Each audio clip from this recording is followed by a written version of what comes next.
Don't forget to click subscribe if you want more video content. Beef. If I have a mission upon this earth, apart from the patent and notable one of being a frightful example to the rising generation of blighted existence and misused energies, that mission is, I believe, beef. I am a celebs, not in search of a wife, as in Mrs. Hannah More's white neck-clothed novel, but in search of beef. I have traveled far and wide to find it, good, tender, nourishing, juicy, succulent, and when I die I hope that it will be inscribed on my tombstone. Here lies one who sought for beef. Tread lightly on his grave, quia multum amavit. Next to the habeas corpus and the freedom of the press, there are few things that the English people have a greater respect for and a livelier faith in than beef. They bear, year after year, with the same interminable unvarying series of woodcuts of fat oxen in the columns of the illustrated newspapers. They are never tired of crowding to the Smithfield Club cattle show, and I am inclined to think that it is their honest reverence for beef that has induced them to support so long the obstruction and endangerment of the thoroughfares of the metropolis by oxen driven to slaughter.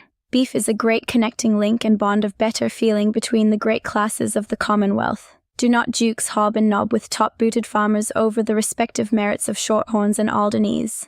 Does not the noble Marquess of Argenforth give an ox to be roasted whole on the village green when his son, the noble Viscount Silvercoral, comes of age?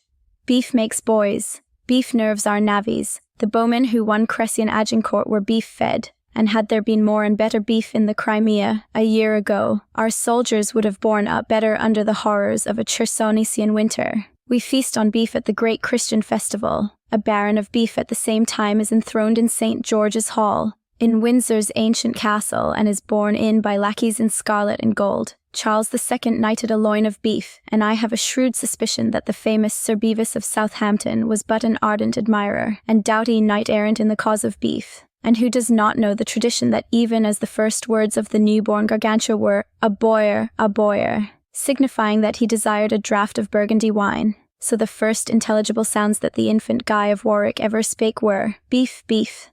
When the weary pilgrim reaches the beloved shores of England after a long absence, what first does he remark, after the incivility of the custom-house officers, but the great tankard of stout and the noble round of cold beef in the coffee-room of the hotel? He does not cry, Io Bacche, e voi Bacque, because beef is not Bacchus. He does not fall down and kiss his native soil, because the hotel carpet is somewhat dusty, and the action would be, besides, egregious. But he looks at the beef, and his eyes filling with tears, a corresponding humidity takes place in his mouth. He kisses the beef. He is so fond of it that he could eat it all up, and he does ordinarily devour so much of it to his breakfast that the thoughtful waiter gazes at him and murmurs to his napkin, "This man is either a cannibal or a pilgrim grey who has not seen Albion for many years." By beef I mean emphatically the legitimate, unsophisticated article. Give me my beef, hot or cold, roast, boiled or broiled, but away with your beef kickshaws, your beef stews, your beef haricots, your corned beef, your hung beef, and your spiced beef. I don't think there is anything so contemptible, fraudulent, adulterine in the whole world of cookery as a beef sausage.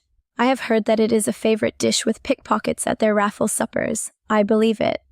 There was a boy at school with me in the bygone, a day boy, who used to bring a clammy brownish powder in a sandwich box with him for lunch. He called it powdered beef, and he ate this mahogany sawdust-looking mixture between slices of stale bread and butter. He was an ill-conditioned boy who had begun the world in the face-grinding sense much too early. He lent halfpence at usury and dealt in sock, which was our slang for surreptitious sweet stuff.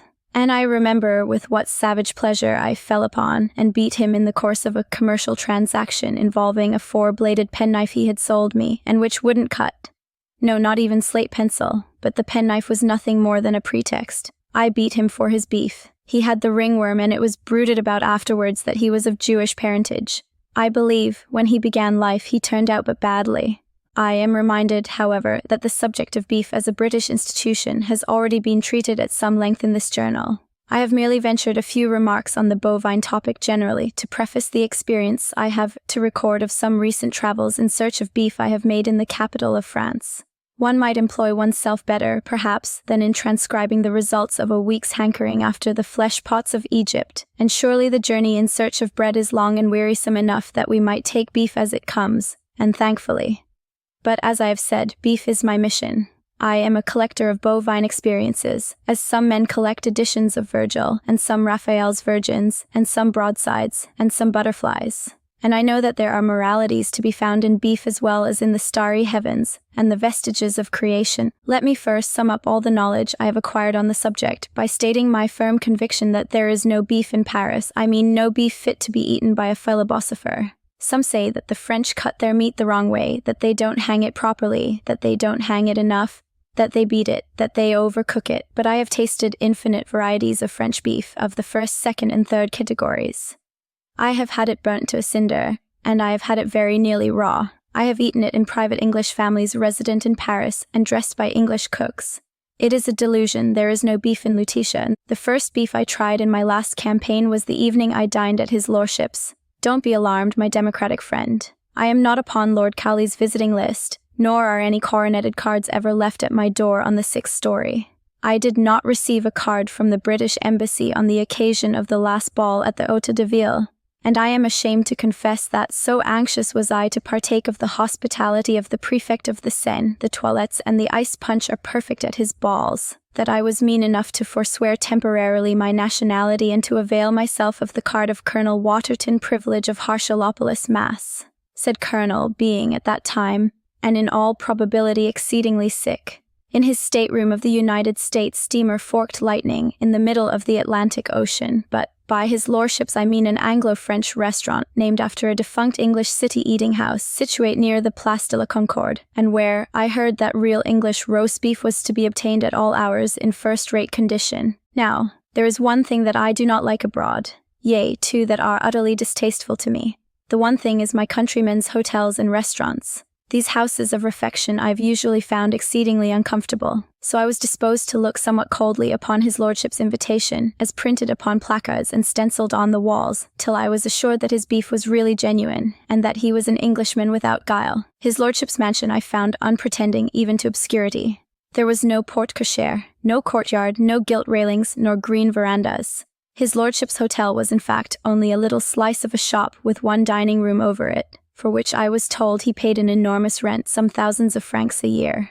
In his window were displayed certain English viands pleasant to the sight, a mighty beefsteak pie just cut, the kidney end of a loin of veal, with real English stuffing, palpable to sight, some sausages that might have been pork and of Epping, some potatoes in their homely brown jackets, just out at elbows, as your well-done potatoes should be, with their flannel undergarments peeping through, and a spherical mass, something of the size and shape of a bombshell, dark in colour, speckled black and white, and that my beating heart told me was a plum pudding. A prodigious Cheshire cheese, rugged as Helvellyn, craggy as Crefel, filled up the background like a range of yellow mountains. At the base there were dark forests of bottles branded with the names of Allsop and Bass and Guinness, and there were cheering announcements framed and glazed respecting pale ale on draught LL whiskey and genuine Old Tom. I rubbed my hands in glee. Ha ha, I said internally. Nothing like our British aristocracy after all, the true stock, sir. May his lordship's shadow never diminish. His lordship's downstairs apartment was somewhat inconveniently crowded with English grooms and French pale freniers, and with an incorrigible old Frenchman, with a pipe as strong as Samson, a cap, cotton in his ears, and rings in the lobes thereof, who had learnt nothing of English but the oaths, and was cursing some very suspicious-looking meat, not my beef I hope, most energetically. I have an opinion that stables and the perfume thereof are pretty nearly analogous the whole world over. So, at the invitation of a parboiled-looking man in a shooting jacket and a passion, who might have been his lordship himself for aught I knew, I went upstairs. There was an outer chamber, with benches covered with red cotton velvet, and cracked marble tables, like an indifferent cafe, where some bearded men were making a horrible rattle with their dominoes, and smoking their abominable cigars. Surely a course of French cigars is enough to cure the most inveterate smoker of his love for the weed. This somewhat discomposed me, but I was fain to push forward into the next saloon where the tables were laid out for dining, and taking my seat, to wait for beef. There was myself, and a black man, and his white wife, the Frenchman with the spectacles, and the Frenchman with the bald head. I speak of them generically, for you are sure to meet their fellows at every public dining table abroad. The poor old Frenchman and the shaking hands that trifle with the knives and forks as though they were red-hot. There were half a dozen other sons of Gaul, who with their beards, cache-nez, and paletos all made to pattern, might have been one another's brothers. two ancient maiden ladies, who looked like English governesses, who had passed probably some 35 years in Paris, and had begun to speak a little of the language. A rude young Englishman who took care to make all the company aware of the coarseness of his birthplace. An English working engineer, long resident abroad, much travel-worn, and decidedly oily, who had a voice like a crank, and might have been the identical engineer that Mr. Albert Smith met on the Austrian Lloyd's steamer, and a large-headed little boy, with a round English jacket, who sat alone, eating mournfully, and whom I could not help fancying to be some little friendless scholar in a great French school, whose jour de sortie it was, and who had come here to play at an English dinner. The days be short to thee, little boy with the large head. May they fly quickly till the welcome holidays, when thou wilt be forwarded per rail and boat to the London Bridge station of the South Eastern Railway, to be left till called for. I know from sad experience how very weary are the strange land and the strange bed, the strange lessons and the strange playmates to thy small English heart. A gaunt, ossified waiter with blue-black hair, jaws so closely shaven that they gave him an unpleasant resemblance to the Grand Inquisitor of the Holy Office in disguise, seeking for heretics in a cook-shop, and who was, besides, in a perpetual cold perspiration of anger against the irate man in the shooting jacket below, and carried on fierce verbal warfare with him down the staircase. This waiter rose up against me, rather than addressed me, and charged me with a pike of bread, cutting my ordinarily immense slice from it. I mildly suggested roast beef, wincing, it must be owned, under the eye of the cadaverous waiter, who looked as if he were accustomed to duplicity, and did not believe a word that I was saying. Ah, roast beef, he echoed, bien saignant, n'est-ce pas? Now, so far from liking my meat bien saignant, I cannot even abide the sight of it rare, and I told him so. But he repeated bien saignant, and vanished. He came again, though, or rather his Jesuitical head protruded itself over the top of the box where I sat. There were boxes at his lordship's, and asked, Pain portare, pilale, oleal.